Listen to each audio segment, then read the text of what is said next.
6월 12일 목요일 하나님께서 우리에게 주신 말씀 함께 묵상하도록 하겠습니다. 성경 역대상 14장 1절부터 17절까지입니다. 두로왕 히람이 다윗에게 사신들과 백향목과 석수와 목수를 보내 그의 궁전을 건축하게 하였더라. 다윗이 여호와께서 자기를 이스라엘의 왕으로 삼으신 줄을 깨달았으니 이는 그의 백성 이스라엘을 위하여 그의 나라가 높이 들림을 받았음을 알미였더라.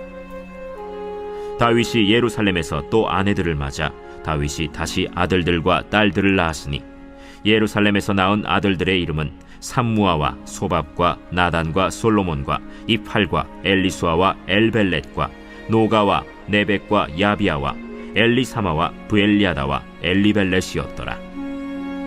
다윗이 기름 부음을 받아 온 이스라엘의 왕이 되었다 함을 블레셋 사람들이 듣고 모든 블레셋 사람들이 다윗을 찾으러 올라오매 다윗이 듣고 대항하러 나갔으나 블레셋 사람들이 이미 이르러 르바임 골짜기로 쳐들어온지라. 다윗이 하나님께 물어 이르되 내가 블레셋 사람을 치러 올라가리이까 주께서 그들을 내 손에 넘기시겠나이까? 올라가라. 내가 그들을 네 손에 넘기리라. 이에 무리가 바알브라심으로 올라갔더니 다윗이 거기서 그들을 치고 다윗이 이르되 하나님이 물을 쪼개같이 내 손으로 내 대적을 흩으셨다. 함으로 그곳 이름을 바알브라심이라 부르니라. 블레셋 사람이 그들의 우상을 그곳에 버렸으므로 다윗이 명령하여 불에 사르니라. 블레셋 사람들이 다시 골짜기를 침범한지라. 다윗이 또 하나님께 묻자온데 하나님이 이르시되 마주 올라가지 말고 그들 뒤로 돌아 뽕나무 숲을 맞은편에서 그들을 기습하되 뽕나무 꼭대기에서 걸음 걷는 소리가 들리거든 곧 나아가서 싸우라. 너보다 하나님이 앞서 나아가서 블레셋 사람들의 군대를 치리라. 이에 다윗이 하나님의 명령대로 행하여 블레셋 사람들의 군대를 쳐서 기브온에서부터 게셀까지 이르렀더니 다윗의 명성이 온 세상에 퍼졌고 여호와께서 모든 이방 민족으로 그를 두려워하게 하셨더라. 오늘 본문에서는 하나님께서 다윗과 함께 하심으로 다윗의 명성이 온 세상에 퍼졌고 모든 민족으로 그와 이스라엘을 두려워하게 하셨습니다. 그리고 하나님께서는 두로왕 히람을 통해 다윗의 궁전을 건축하게 하셨고 다윗에게 많은 아들들을 주셔서 그의 왕조를 견고하게 하셨습니다. 다윗 왕이 이토록 많은 복을 누리게 된 것은 전적인 하나님의 은혜였습니다. 이토록 하나님의 은혜가 임한 것은 오베데돔 집에 머문 하나님의 궤가 예루살렘으로 안치될 것을 예고한 것이었습니다. 다윗이 궤를 이동할 때에 우사의 실수는 있었지만 다윗의 마음은 하나님을 향하였으며 어떻게 예루살렘으로 옮겨야 하는지에 고민하고 걱정하며 그 마음을 하나님께서는 기뻐 보시고 하나님의 임재가 있는 곳에 더 많은 복을 주심을 볼 수 있습니다. 복을 얻기 위해 일부러 행동을 하기보다는 다윗은 무엇이 자신에게 중요한 것인지를 먼저 알았고 하나님을 향한 그 아름다운 마음이 하나님은 기뻐 보시고 예루살렘의 궁전과 그의 자녀들로 인해 복을 주신 것입니다.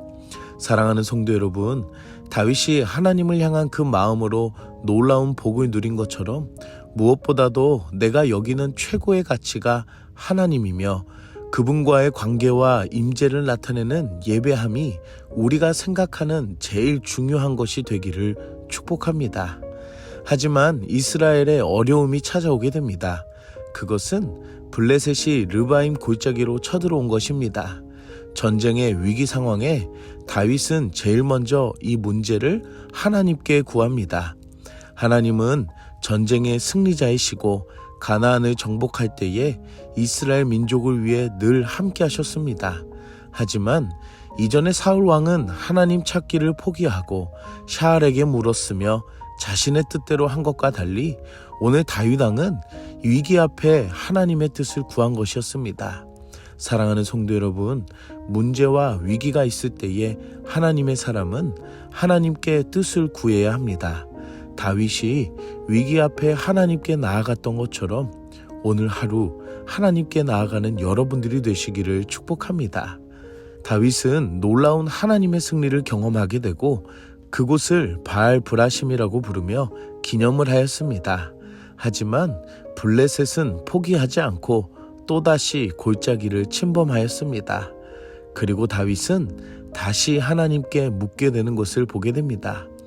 반복적인 위기는 반드시 위기가 있다는 것이며 반복적인 방법은 유일한 해결이 하나님께 있음을 다윗은 알았고 다시 하나님께 구하는 모습을 보게 됩니다. 다양한 여러 가지의 방법을 혼자 스스로 고민한 것이 아니라 오직 유일한 단 한 가지의 방법인 하나님의 뜻을 구하는 다윗의 모습을 볼 수가 있습니다. 이 마음을 보신 하나님께서는 전쟁 가운데 더욱 자세히 승리의 방법을 알려주십니다. 마주 올라가지 말고 그들 뒤로 뽕나무 숲을 맞은편으로 위치를 알려주셨고 언제 공격할 것인지에 대해 그 공격할 때도 알려주시면서 하나님은 앞서 나아가 먼저 군대를 공격하시겠다고 말씀하셨습니다. 이로 인해 다윗과 이스라엘은 승리를 경험하였고 이뿐만 아니라 다윗의 명성이 온 세상에 퍼지며 모든 이방 민족이 그를 두려워하였다는 것입니다. 사랑하는 성도 여러분, 두 번의 위기는 반드시 위기가 있다는 것이고 두 번의 방법은 유일한 방법임을 알아야 합니다. 오늘 다윗을 통해 위기 앞에는 반드시 하나님께 뜻을 구하는 것이 유일한 방법임을 알며 나보다 앞서 일하시는 하나님의 능력이 있음을 아시기 바랍니다. 오늘 하루도 하나님의 그 일하심을 경험하는 여러분들이 되시기를 축복합니다. 함께 기도하겠습니다. 사랑의 하나님, 오늘도 말씀으로 은혜 주시니 감사합니다. 우리의 모든 순간에도 함께 하시고 앞서 일하시는 하나님을 찬양합니다. 문제와 위기 앞에 내 자신이 스스로 해결하려 했던 어리석음을 용서하여 주시고 말씀을 통해 유일한 방법을 깨닫게 하여 주시옵소서. 다윗의 믿음을 보며 온전히 하나님만을 찾고 의지하는 마음과 간구함이 우리의 삶에도 회복되게 하여 주시옵소서. 하나님을 예배하는 그 마음을 제일로 여기며 날마다 하나님과 함께 동행하는 우리들이 되게 하여 주시옵소서. 내가 바라고 원하는 것을 구하는 것보다 먼저 그의 나라와 그의 의를 구하는 온전한 심령이 되길 원하며 예수님의 이름으로 기도드립니다. 아멘.